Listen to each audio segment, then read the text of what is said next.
Good evening and welcome, everyone. My name is Mary Kinney. I'm a board member and publicity committee chair with the Portland chapter of the Native Plant Society of Oregon. NPSO promotes the enjoyment, study, and protection of Oregon's native plants. I'd like to especially welcome any new members tonight. As part of our mission, we present a speaker each month on timely topics of interest to our members. Our speaker tonight is Josephine Woolington, presenting Where We Call Home, Land, Seas, and Skies of the Pacific Northwest. First, let's review some Zoom etiquette. It looks like everybody's already following it, but just in case, your audio and video should be turned off during the program, just so that everybody gets the highest quality video in.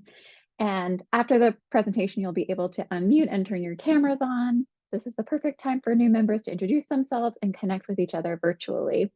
If you have a question during the program, click the chat button at the bottom of your screen and you can type it into the chat box. We'll address questions after the presentation. You may notice a closed captioning feature depending upon your Zoom version. There's either going to be a live transcript button or a CC show captions for enabling that. Now it's time to introduce our speaker. Josephine Woolington is a writer and musician based in her hometown of Portland.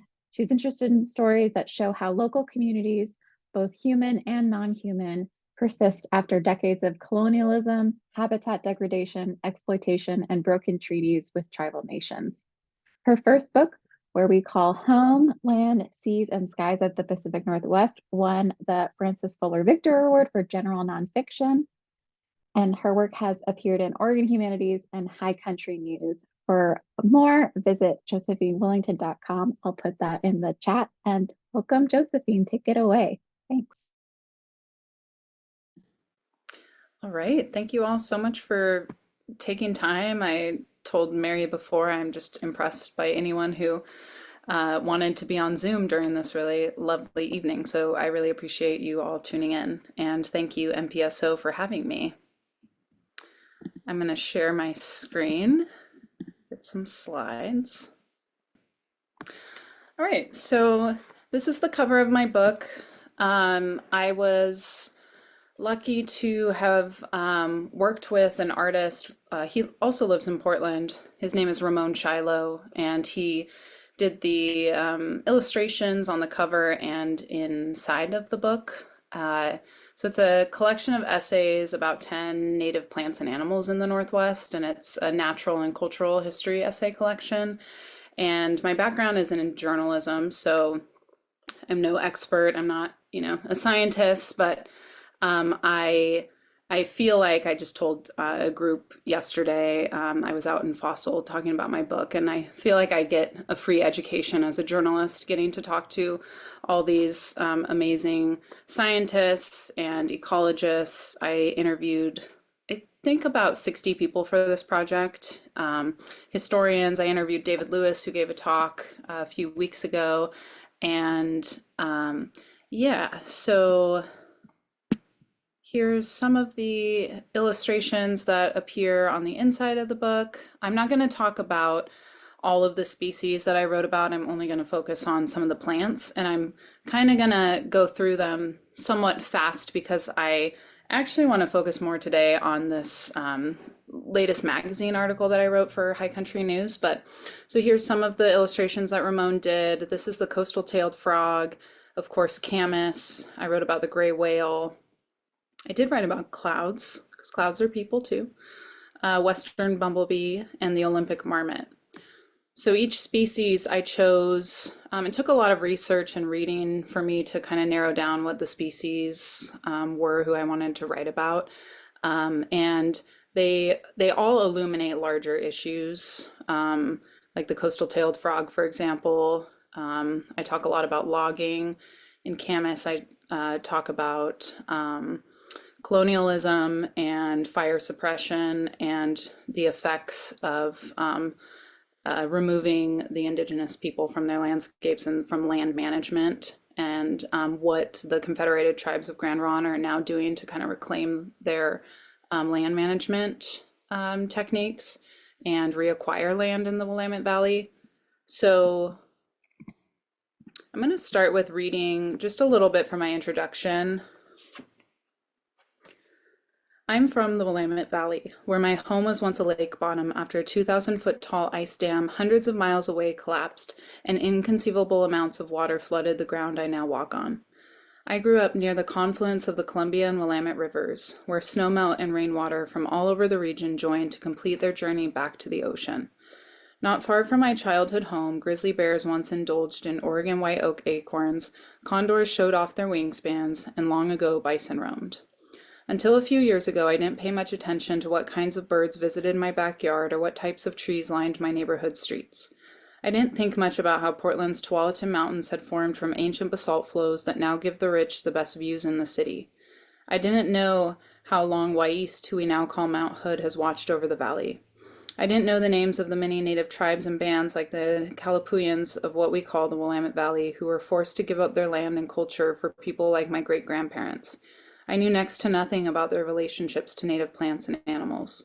As I got outside more and befriended wildflowers, trees, glaciers, birds, and rocks, I realized how little thought I had given to the processes that create our landscapes.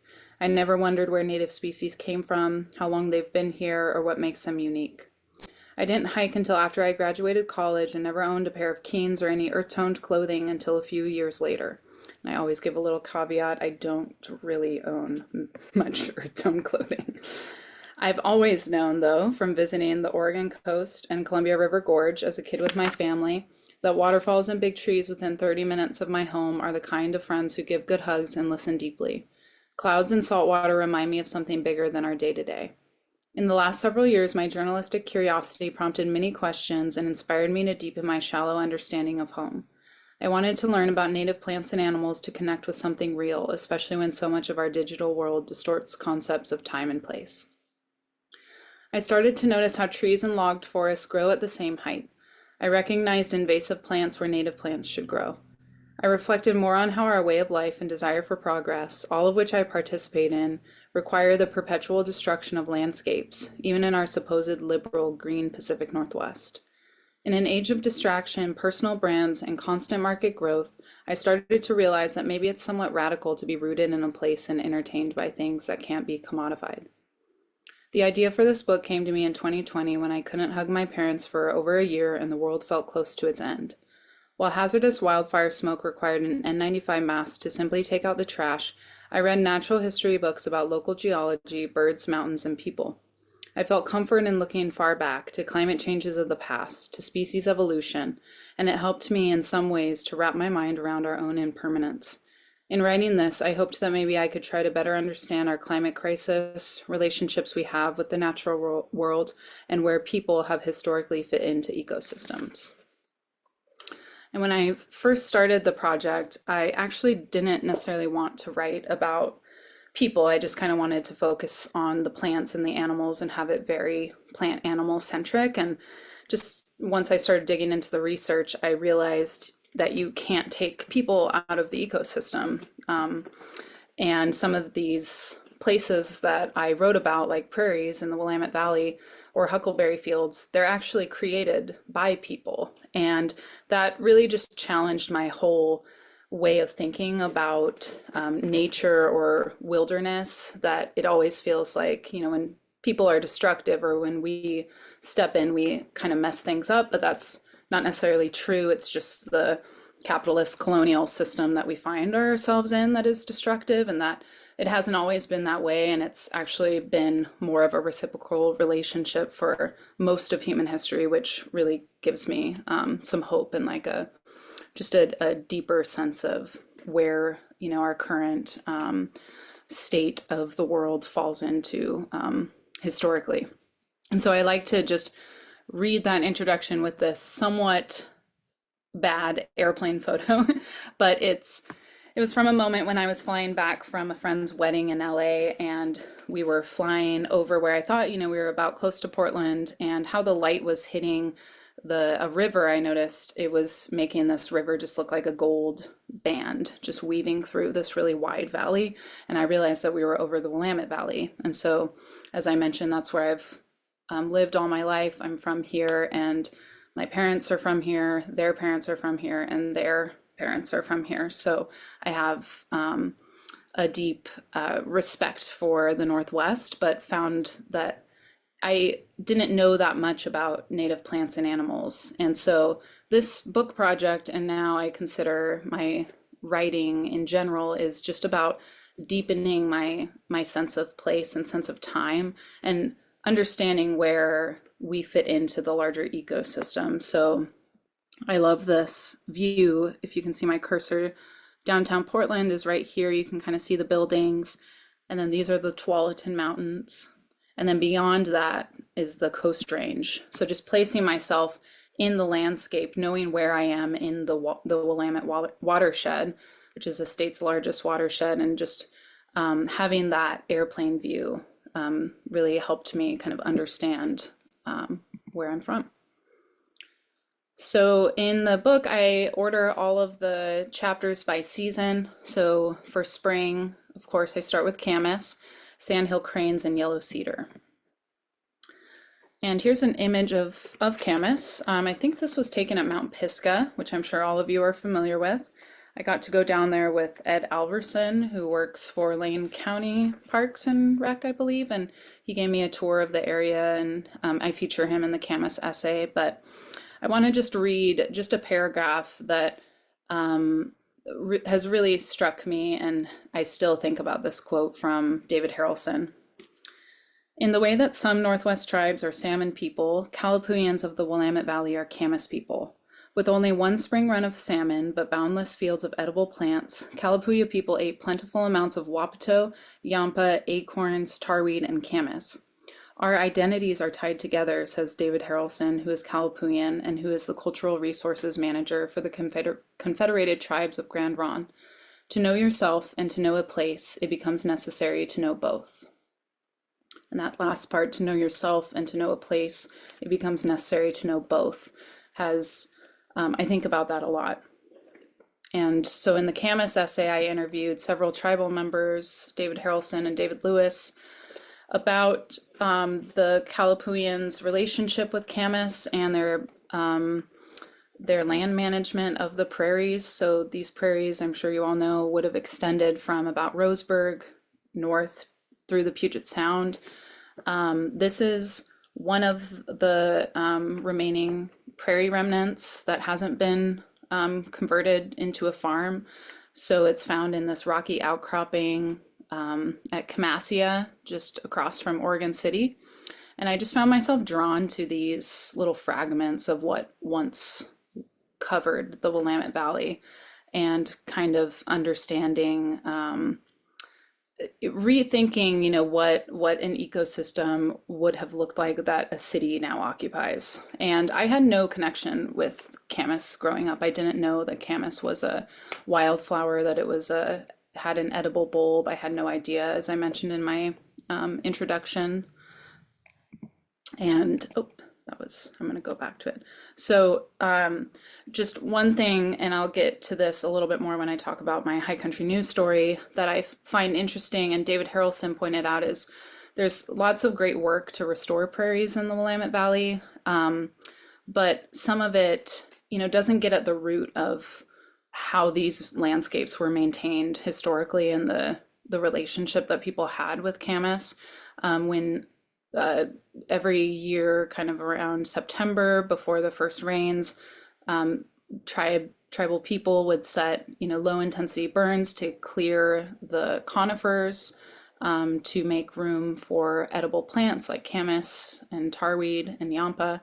And the fire enriches the soil. And also when you harvest camas, it just makes it more plentiful, and the plant just creates more bulbs. And so when you lose that interaction with the plant, then it raises interesting philosophical questions when we restore these landscapes. Is, if we're not restoring that relationship, what is it? Is it ecological restoration, or are we just kind of artificially creating these little museums of what once was a functioning dynamic place? So later on in the book is about yellow cedar, and I chose yellow cedar because I was unfamiliar with this species. I know red cedar, but I had never, at least I didn't think I had ever seen yellow cedar. And so it was really fun to go around the state and find these little patches where it does grow. Oregon is its southern part of its range, so kind of its prime habitat is Alaska, where it grows at sea level, and British Columbia. But here you'll find yellow cedar kind of starting around 4,000 feet.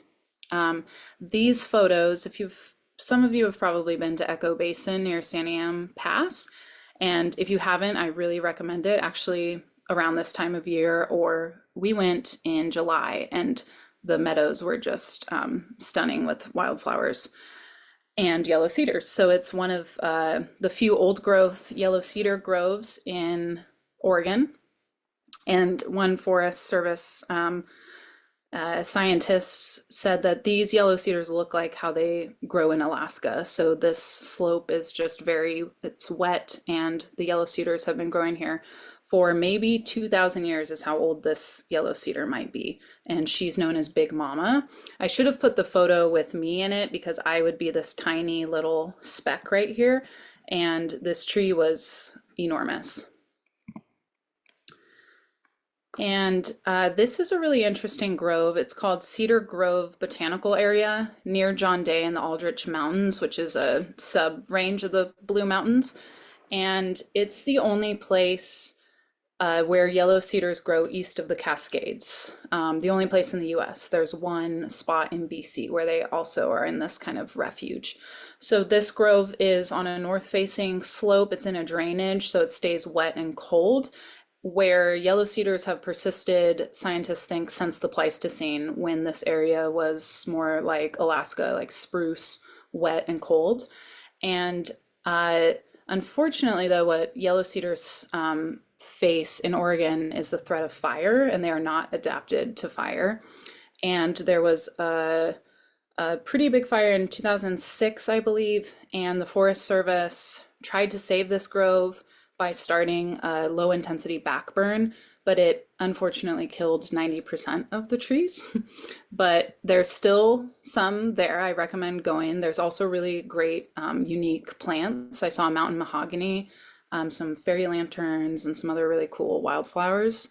But when we were there in 2021, there were quite a few little baby yellow cedars popping up. So I think they're kind of regenerating. And of course, in this essay, I talk about Native people's relationship to these trees. Cedar is known as the tree of life. This is a little Haida basket made by an artist who I interviewed in the essay. And this basket is really indicative of the Haida style, where they would make these, or they do make these little lids and a knob. And I'll just acknowledge, I emphasize that I don't talk about traditions in the past tense, Native cultures and practices in the past tense. These are ongoing relationships that people have to camas and yellow cedar. And this woman who, Ariane Medley, she comes from a long line of famous Haida weavers, and she is continuing that practice. And of course, it's different and challenging, but they still create and have these relationships to these plants. And this is a hat created by her great-grandmother and great-grandfather, the Eden Shaws, I believe is how you say their last name. And the grandmother wove the hat, and the grandfather painted the frog design on the top.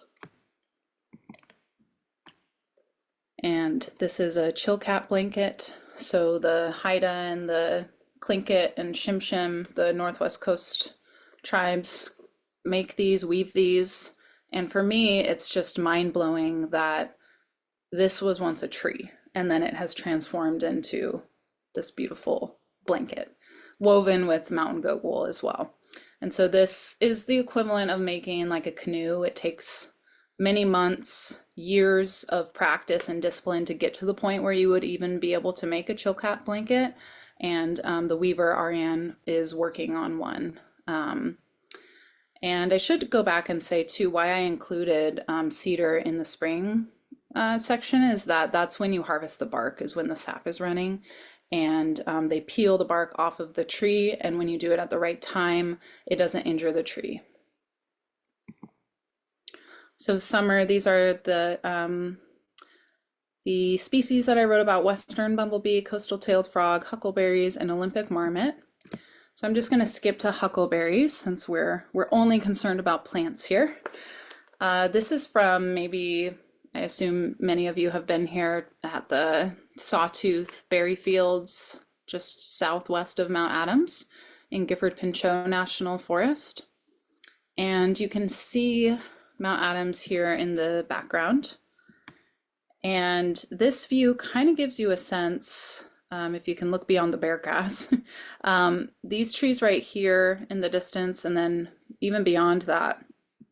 I was out in the field with an archaeologist who has worked on Gifford-Pinchot for 3 decades and did a lot of work with the Yakama Nation to understand the extent that the berry fields, how large they extended across the landscape. And she told me that all of these trees right here that we see would not have been there, 130 years ago. This whole entire area would have been cleared for huckleberries. And similar to the Kalapuyan fire traditions, Yakama every year would set low intensity burns to keep the forest from encroaching on this huckleberry habitat.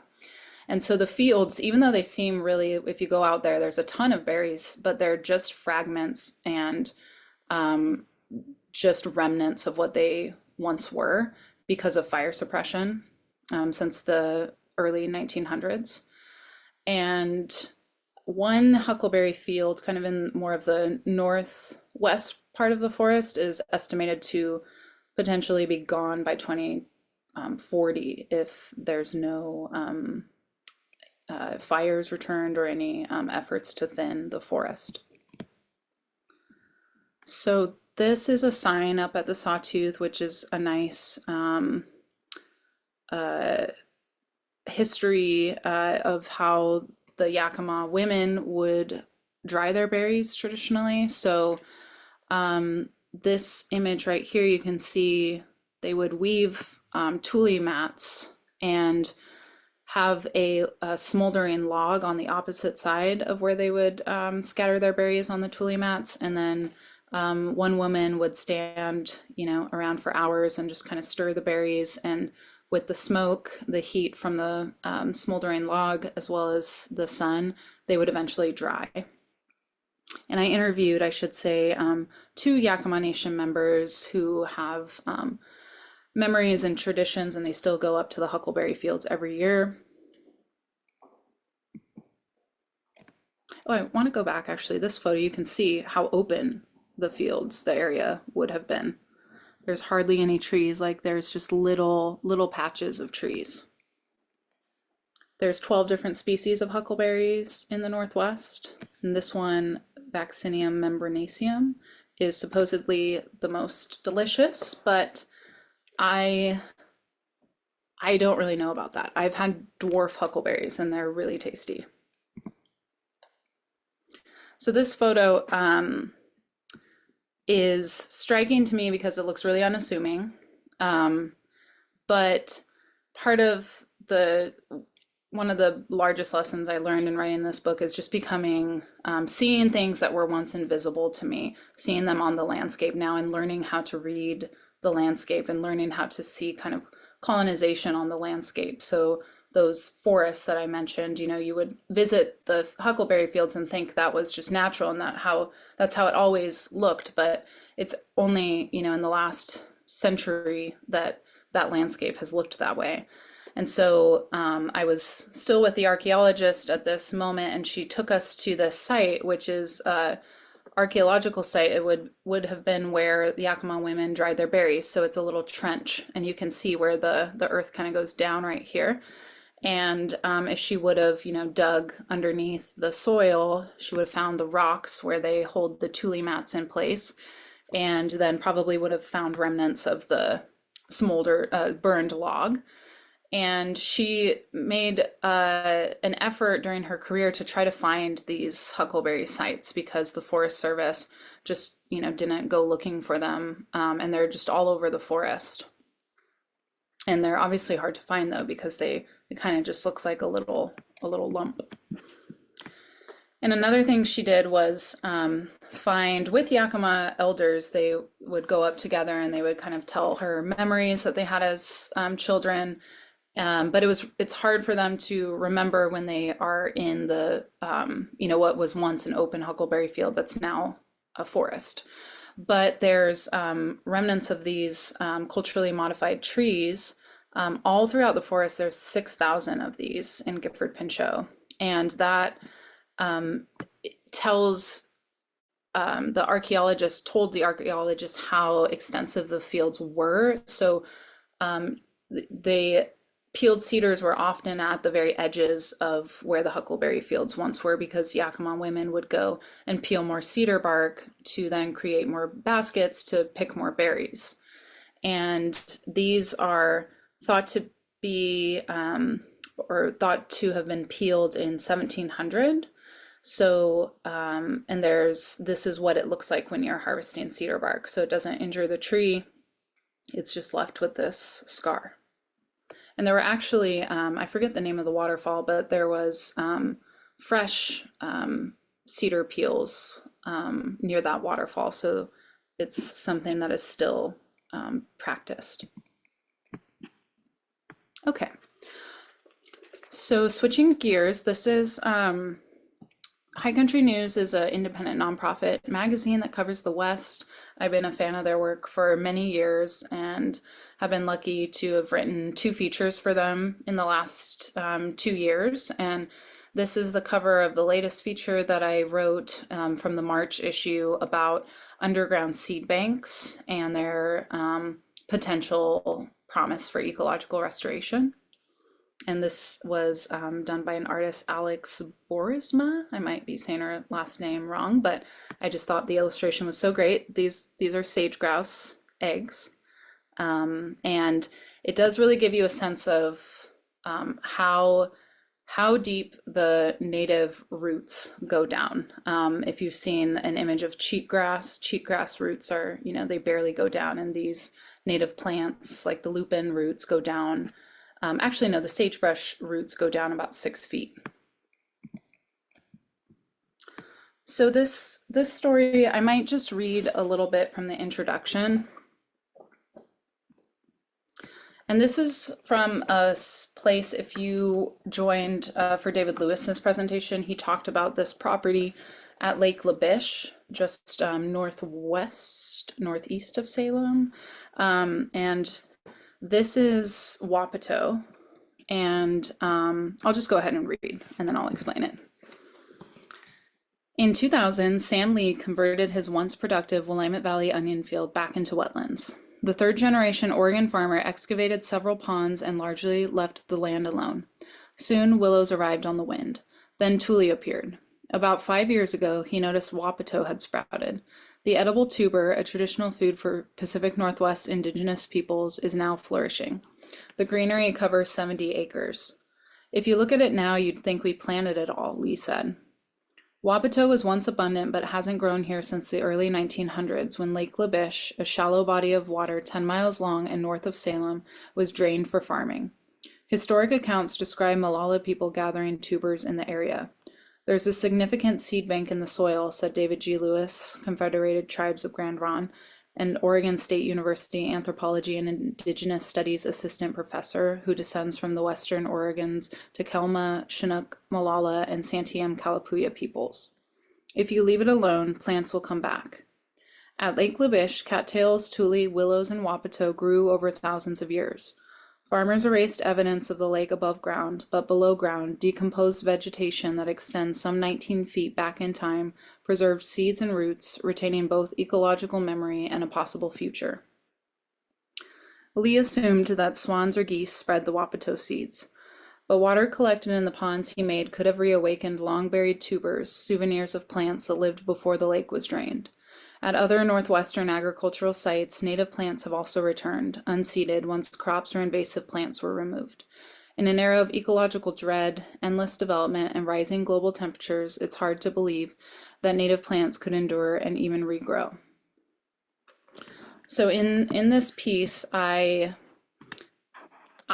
profiled 5 different ecosystems: prairies, estuaries, sagebrush steppe, wetlands, and sand dunes, where there has been this natural regeneration, where once either crops are removed or invasive plants are removed, native plants come in on their own without any seeds, and they've been either preserved underground, or in the case of an estuary, which I'll explain in a little bit, the seeds were brought in on the tides.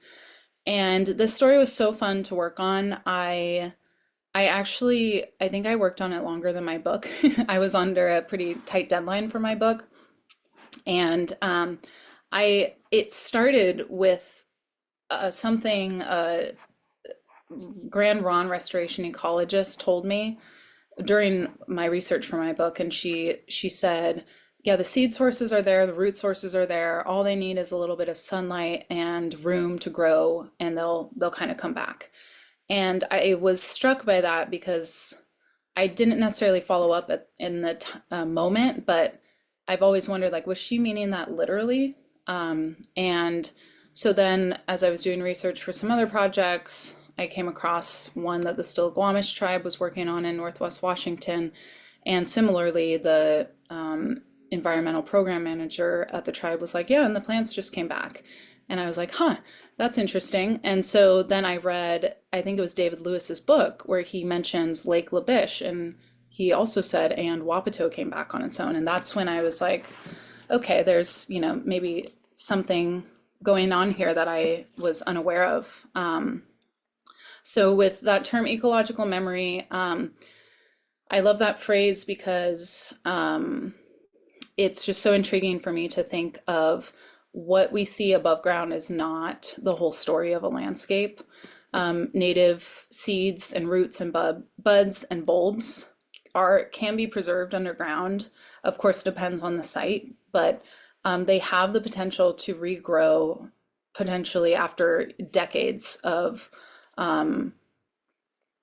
being suppressed either by invasive plants or crops.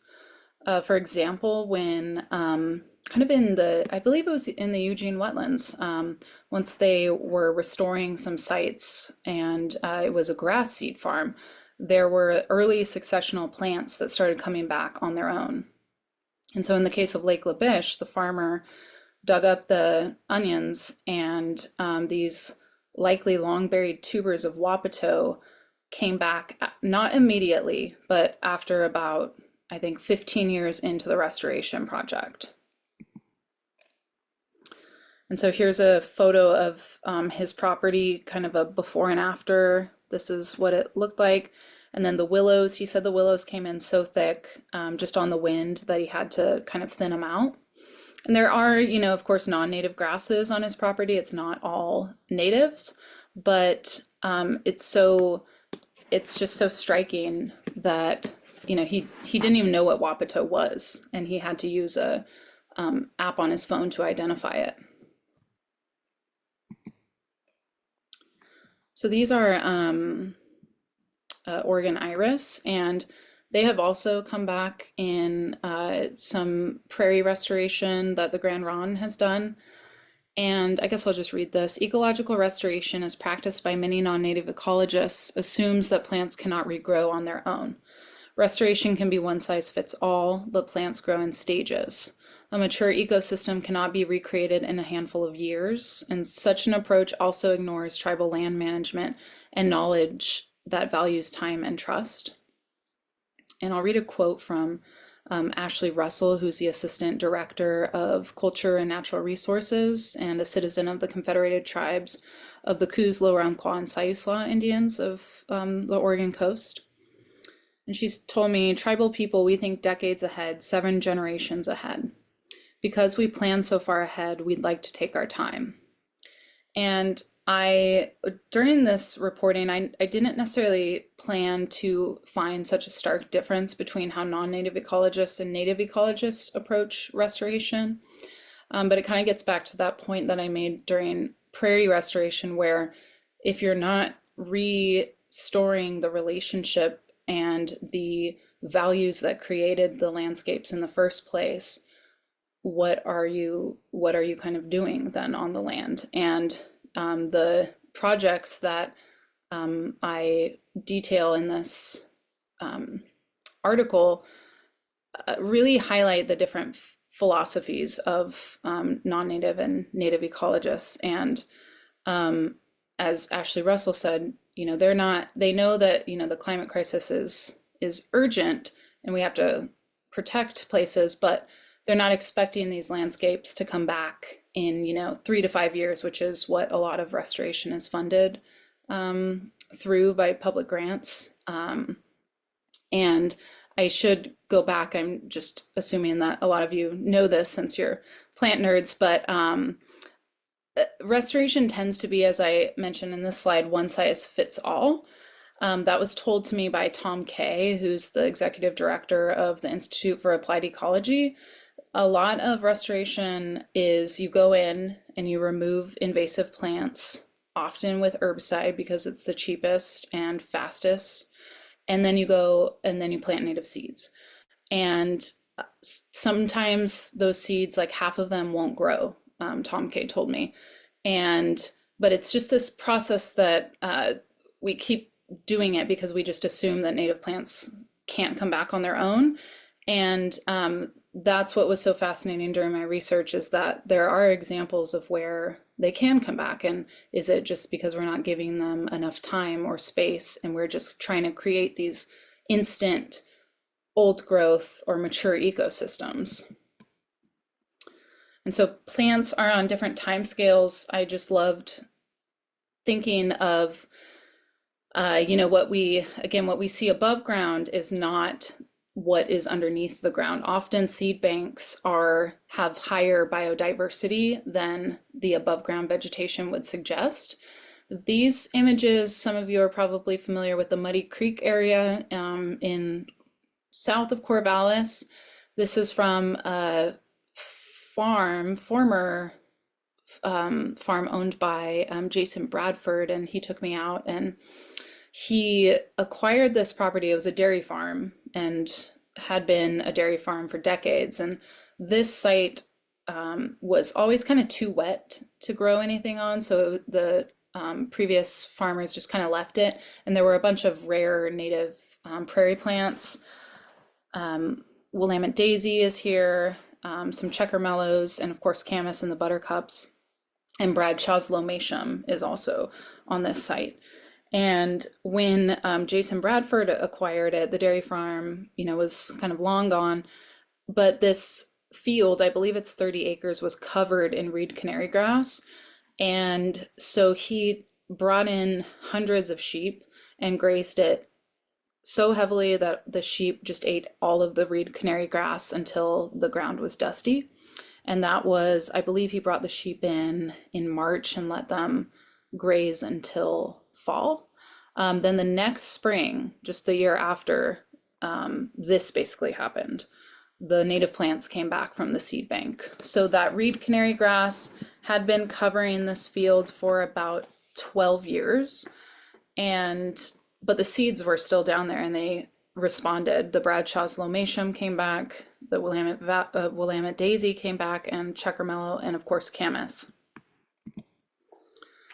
And so kind of some of the responses that I get from some of the non-native ecologists is that natural regeneration is kind of like an ecological fantasy, like that the plants will just come back on their own without doing anything, which isn't necessarily true. It's not a passive approach to ecological restoration.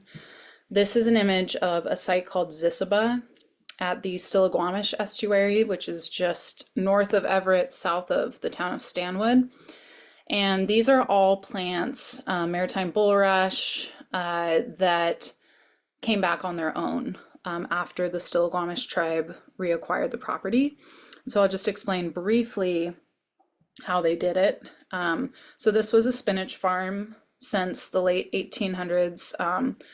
It There were other crops grown like wheat and oats, I believe, and it's levied off from the Puget Sound. So the Puget Sound is kind of right over here, and it had been levied off since the late 1800s. And when the tribe reacquired the property in the mid 2000s or 2012, I believe, they the decades of agricultural equipment and farming had created this really thick clay layer that was at some parts of the property 5 feet thick. And one of the scientists thought, maybe we should excavate channels. So as natural estuaries have a bunch of channels of varying lengths and depths where young salmon feed before they head out to the ocean. So estuaries are like nurseries for salmon, and the waters just carve these channels over time. And there's a few remnant estuaries that have never been developed in Puget Sound.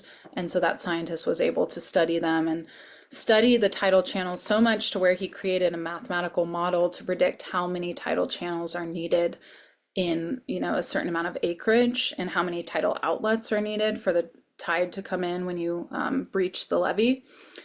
And so previously, in Puget Sound restoration, estuary restoration, which has only been happening for about 20 years, they would breach the levees, throw out some seeds, and then expect the plants to come back. But the clay layer created from all the agriculture just was too thick for the water to erode. Eventually, in like geologic time, their water could get through it, of course, but in this case, salmon is what they're, trying to save in these estuary projects, and the salmon in the Still-Squamish are endangered, and they don't, necessarily have time to wait. So the tribe excavated these a certain amount of channels. I believe it was like 3 miles total of channels. And what that did was, once they breached the levees and the tides returned twice a day, every day, it gave the water a more textured surface to flow over, and the remnant marshes had enough native seed source that the seeds are just floating on Puget Sound, and they came in and they landed because the water wasn't, just washing over the ground, and they were able to regrow. And within the spring after they created the tidal channels, one of the scientists said it was just a sea of maritime bulrush, and they haven't planted anything. And just as a comparison, there's a site along the Skagit, just north of here, called Fur Island Farm, and they approached the restoration kind of more with just planting the seeds and expecting them to regrow.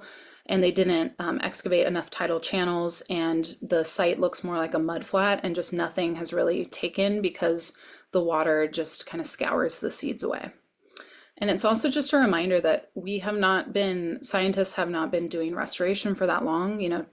20, 30 years is not a long time compared to how long these landscapes have taken to evolve. For the sagebrush, and I'm going to go a little bit faster through this one, the sagebrush part of the story was interesting because I focused on how the Bureau of Land Management attempts to restore areas that were burned in big wildfires in the Great Basin. And so this is an image from where the Soda Fire burned just outside of Boise in 2015. And it burned in a year where the Secretary of the Interior ordered agencies to do better at restoring public lands after wildfire. As wildfires became more frequent with cheatgrass, these lands were getting more and more degraded. And it was also the year that sage grouse was up for listing under the Federal Endangered Species Act, and the U.S. Fish and Wildlife Service declined to list sage grouse. So the federal government was pushing agencies like the BLM and US Fish and Wildlife to do a better job at restoring sagebrush steppe ecosystems. And so what the BLM typically does is after a fire, so in the Soda fire, the fall after, they sprayed thousands of acres with herbicide from a helicopter, and then they aerial seeded most of the burn. So they just spewed seeds from a helicopter.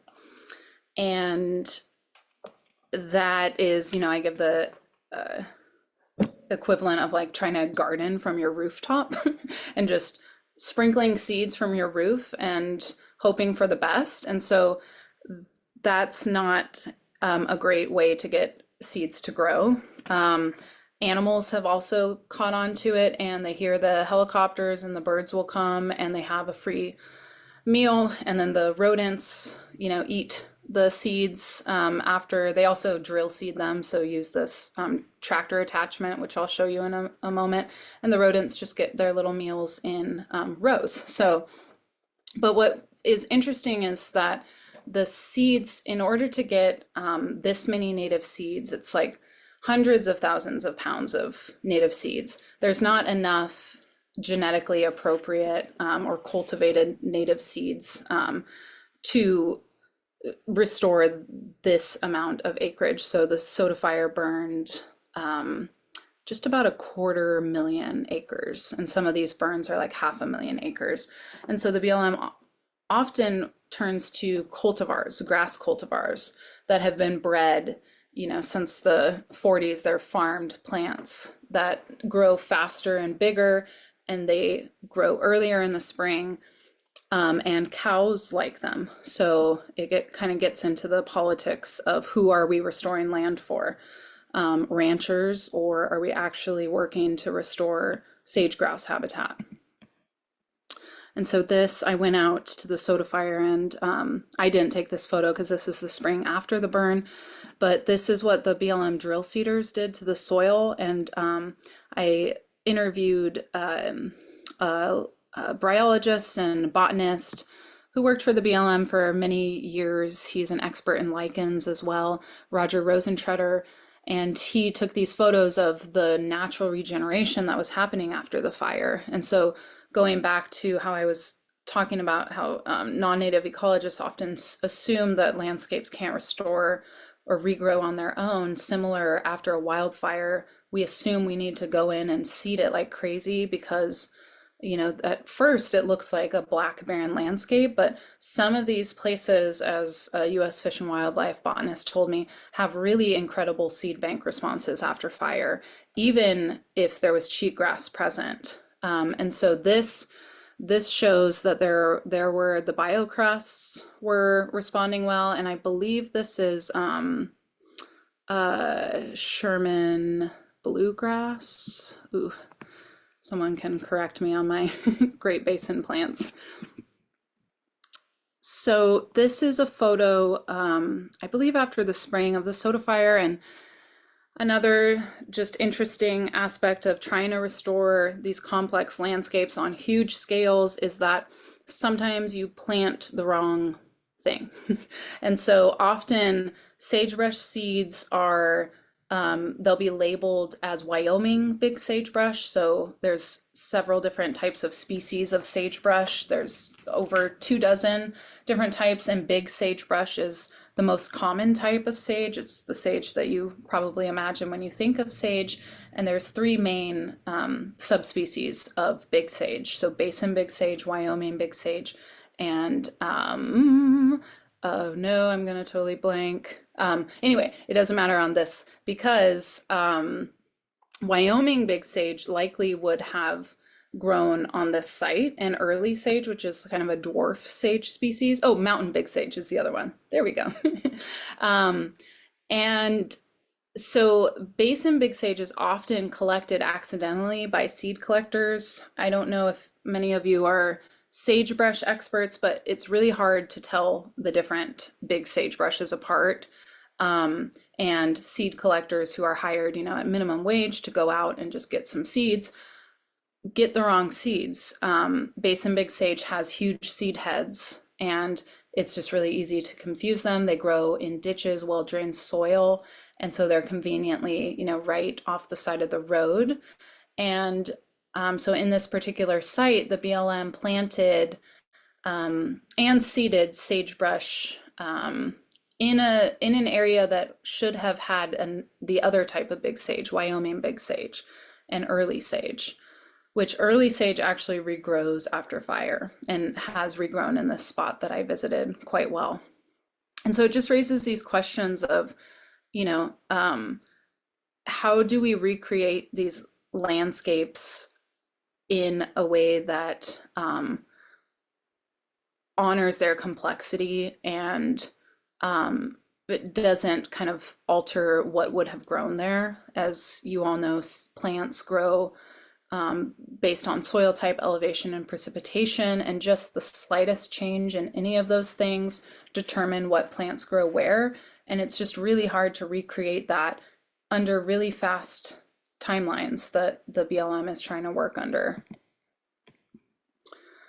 And so a lot of restoration attempts look really similar to farming. This is what drill seeding looks like. And the botanist who I interviewed is critical of drill seeding because it creates a lot of soil disturbance, which then invites more cheatgrass. Another botanist who I interviewed, I didn't get to include this in the story, but it was a really fascinating study on the Martin Fire, which is the biggest wildfire in Nevada's history. I believe it's still the largest, and it was about 500,000 acres. And she studied a little plot and found that the BLM seed mix, the grasses that they use, resulted in the drill seeding, resulted in fewer native plants coming back and more cheatgrass. Whereas a control plot in that study had the most native grasses and flowers coming back and the least amount of cheatgrass.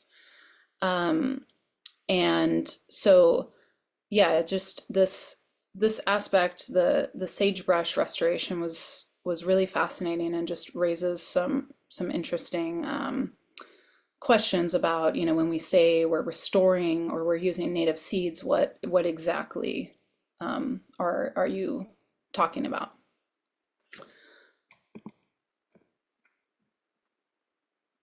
Okay, so this is a few images from the wetland example, and this is from a site in central Washington in the Yakama Valley along Toppenish Creek. This top photo, so I guess I'll just explain the property. It was a barley field since the early 1900s. Like most places in the West, the water flow was completely turned upside down by irrigated agriculture, by killing off of beavers. And so this area was levied off from Toppenish Creek. And this is what it looked like in 1982. And this is what it looks like, or looked like in 2006. And then this image, actually I'm blocking, let's see if I can, okay. This image is from 1995 and shows just a really, muddied stream bank. And this is what it looked like in 2006. So similar to the other approaches I've been talking about, Yakama Nation did not plant any of these plants. And once they restored how the water flowed across the floodplain, wetland plants either came in, on the wind via birds or underground seed banks. And it's probably a combination of all three. It's the first time that Wapato has regrown on the Yakama Reservation since colonialism, basically since irrigated agriculture just changed what plants were growing in the valley. And so with the return of Wapato, there was a cultural revival of people's relationship to that plant. And I'll just read just a little paragraph about how the Yakama Nation approached this work. So Emily Washings is a Yakama Nation tribal member and historian who kind of followed this restoration as it was happening. So at the site called Hupnish, Wapato's return surprised everyone, even tribal elders. They wanted to just go and see it, says Washines, who at the time worked as the remediation and restoration coordinator for Yakama Nation fisheries. She took several relatives, including Johnson Menainek, out to the site. Menainek served on tribal council during the 1970s when the Yakama Nation first prioritized returning land to historical use, especially along waterways. Once he saw the familiar leaves, he had flashbacks. He visited the area as a child when family members gathered the starchy tubers for dinner. Washines grew up hearing stories about first foods. At the ceremonial table where they are served, water is poured first. Then the other foods follow. Generations ago, the people made a promise. They would speak for the foods, remember their order, and take responsibility for them. In return, the foods would care for the people. A network of relationships is revived when water is the first to return to the landscape. Ecological memory is awakened and foods regrow, a promise kept. At Hupnish, tribal elders say the land is teaching us something, Washine said, and we need to take it in.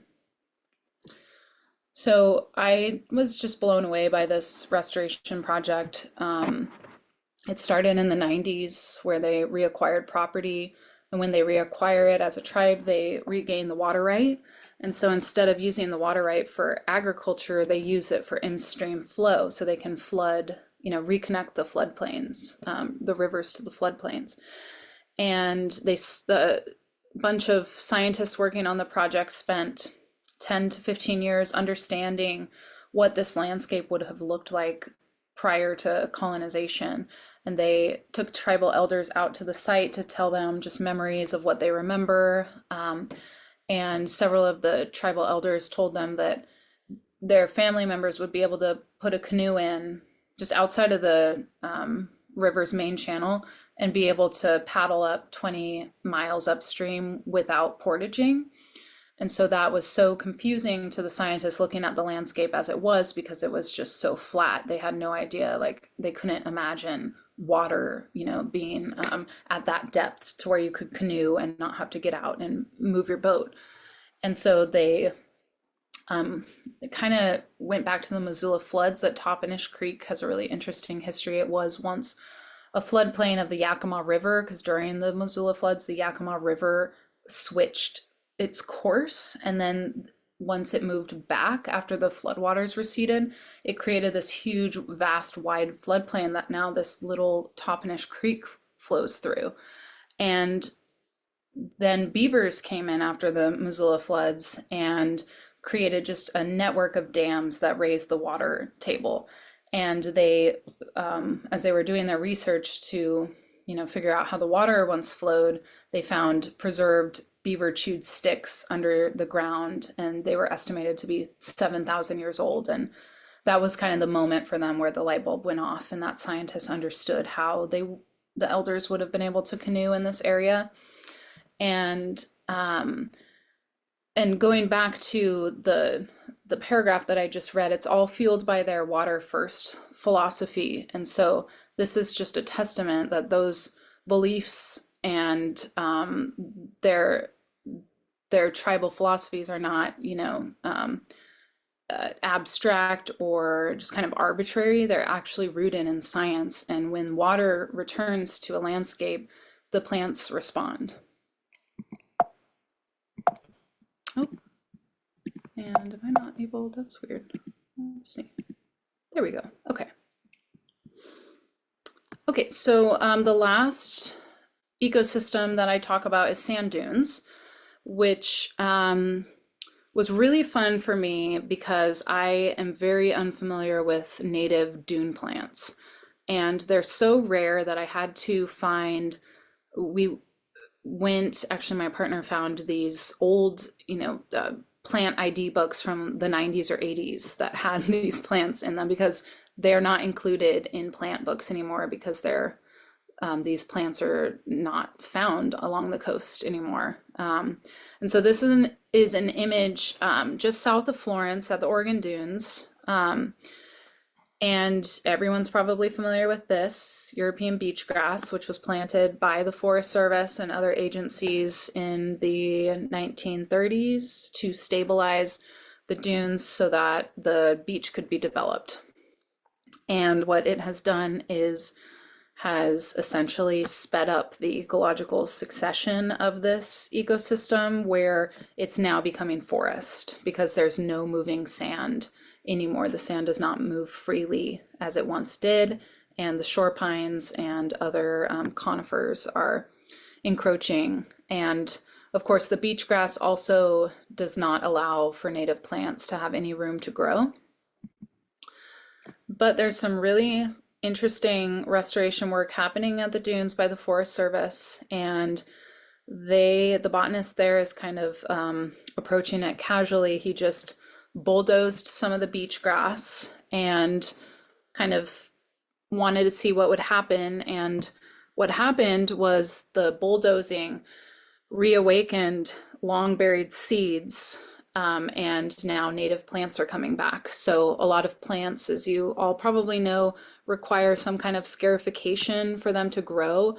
And dune plants have evolved to live in moving sand in these harsh conditions. And the movement of the sand, it like kind of grinds on the seeds, and then that spurs the plant's growth. So that's what is thought to have happened with this plant, which is yellow sand verbena.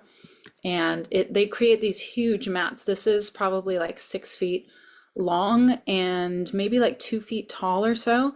And they have really thick tap roots that are edible that Northwest Coast people up and down the coast, they're culturally important plants to them. And pink sand verbena has also come back, but this plant has been reintroduced by the Institute for Applied Ecology and has taken pretty well. So it's the Forest Service isn't sure if the pink sand verbena is coming back because of the plantings or because of the restoration. This is seashore lupin, and they were just growing in this little mini forest of lupins. And lupin seeds also have really long dormancy periods, but scientists don't really know how long lupin seeds can survive. Scotch broom, for example, which is also part of the pea family, their seeds can live for 80 years or longer. And so it's thought that native lupins are probably somewhat similar. They have a really thick seed coat that's like a ceramic shell that protects the plant's embryo. And then once the conditions are right for the plants to regrow, then they're able to do so. And I didn't include any photos on this slideshow of it, but if you haven't heard of Humboldt Bay National Wildlife Refuge, they did an incredible coast restoration about 30 years ago. They started in the 90s, and their coast looked like Oregon's coast, just a monoculture of European beach grass. And this ecologist, Andrea Pickart, got a team of volunteers together, and they hand pulled the beach grass, and all the native plants came back, and endangered plants, Tidestrom's lupin, and now it's one of the kind of prime examples and like best examples of a native dune ecosystem. And that's kind of what the Forest Service was looking at. But similarly, to how I was talking about earlier, that a lot of restoration is one size fits all, the Forest Service is of the mindset that the plants can't come back on their own in time. And so they're working with the NRCS to try to regrow or try to grow dune plants to create seed source for restoration. And it's really hard to get dune plants to grow. And so it just kind of shows like a lack of trust in the plant's ability to restore themselves. And the plants, are responding after just like a couple years of bulldozing. So this is a quote that has stuck with me from Ashley Russell, the Natural Resources Director at the Lower Umpqua, the Coos, Siuslaw, and Lower Umpqua tribe. And she says there's a relationship that has been broken. So until that relationship, oh, I can't see, is restored, I think is what the quote says, hopefully those seeds will last and those plants will be able to come back. And yeah, I just want to end on that, that, tribal ecologists and scientists often talk about restoring relationships and that is kind of guiding their ecological restoration. So I think I went over a little bit, but hopefully that's okay. And thanks for listening. Yeah, thank you so much for that like Yes, thank fascinating you. talk. Yeah. Anyway, I don't see any questions in the chat right now, but if folks have questions, I'll happily relay them. I'm curious. You kind of like touched on this a little bit of kind of working with the climate grief and that kind of thing, and all that other stuff. Like how are you navigating that with like this kind of back forth of the urgency and grief of this thing and also this hope of these seed banks and kind of these indigenous practices and that kind of thing? Yeah. Yeah, someone just asked me that yesterday at a book talk, and I think I go back and forth, of course, but this story, left me feeling hopeful in general, and it kind of goes back to that first image that I shared of the plane over the Willamette Valley, of reminding myself of um, just that like a human lifespan is so small and short relative to the lifespan of these landscapes, and that we might not see the end result or see a restoration project um, where plants are coming back how we would like them to in our own lifetime, but kind of having that trust that they've been around for thousands of years. They are adapted to survive disturbance like volcanic eruptions, flooding, fire. And I kind of consider like colonialism to be a disturbance. 150 years is just kind of a blip on the timescale of these ecosystems. And so that is what I tell myself when I go from being utterly depressed to try to, feel somewhat hopeful. Yeah, thank you. Willow asks, is there any plant community of the sand verbena north of Florence? Yeah, I want to go back now that I know what to look for. We found them at Waldport, so that's just right north of Florence. But I am not aware of any yellow sand verbena on the north coast, but I also have not been looking for them when I am on the north coast. So now I want to. Maybe someone else knows of it, but so far the farthest north that I've seen is like just maybe like 20 miles north of Florence. Cool. And then Beth Markert shared a resource about where the federal land managers are headed after several decades of poor results. I have not clicked on the link, but maybe it's interesting to some folks. Are there any other questions?